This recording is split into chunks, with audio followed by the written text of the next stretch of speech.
If I had to use a sweet to describe life, it would be a Sour Patch. Starts off sour, but over time becomes sweet. This is my story, from a burden to a blessing. The baldness in me.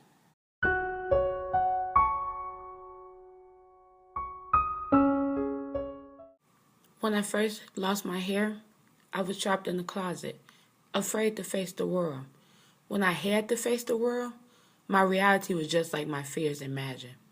I was harassed and taunted by people who didn't know me nor approved of me. I had many incidents with strangers who made nasty remarks, friends who secretly laughed, and me crying on the inside. But the harassment didn't just come from strangers. It came from everyone. Kids in school were the worst. Everyone passed judgment on me. Most people either made fun of me or fake sympathized with me because they thought I had cancer. People either laughed at my face, behind my back, or both. I remember one incident that occurred the last day of my freshman year in high school. One of my classmates were planning a prank to snatch my wig off. It didn't happen because this older student threatened him. I was happy because I didn't know how I would have faced the embarrassment. On the other hand, part of me wanted the older student to hurt him because hopefully that pain would equal to at least a small percentage of the pain I felt every day.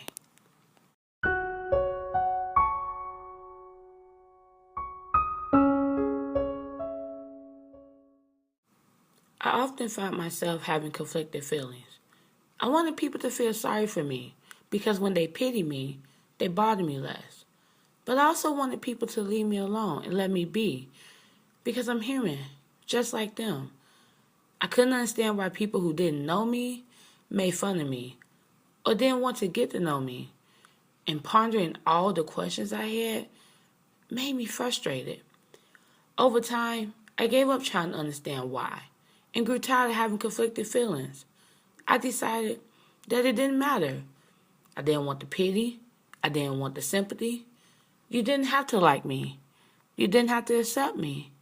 But you did have to respect me. I started caring about what people thought and their narrow view of life. I grew another level of confidence and comfort. I was Jakina. I wore wigs. And it was a part of me, like it or not.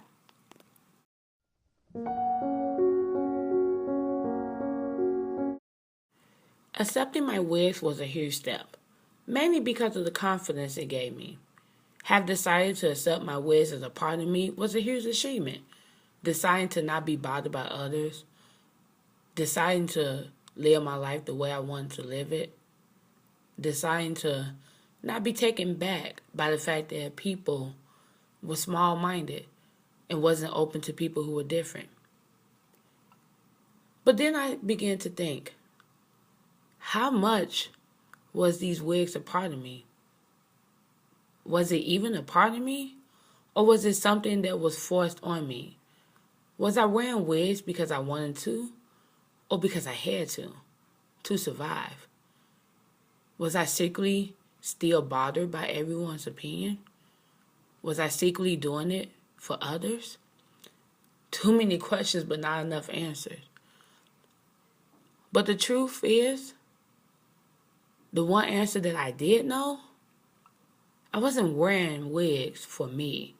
I never worn wigs for myself. It was always for everyone else. So although I reached another level of confidence, I still felt caged. And I was still longing for freedom. And for me to overcome this, I had to love me. Truly love me and embrace who I was. And loving myself meant making myself happy.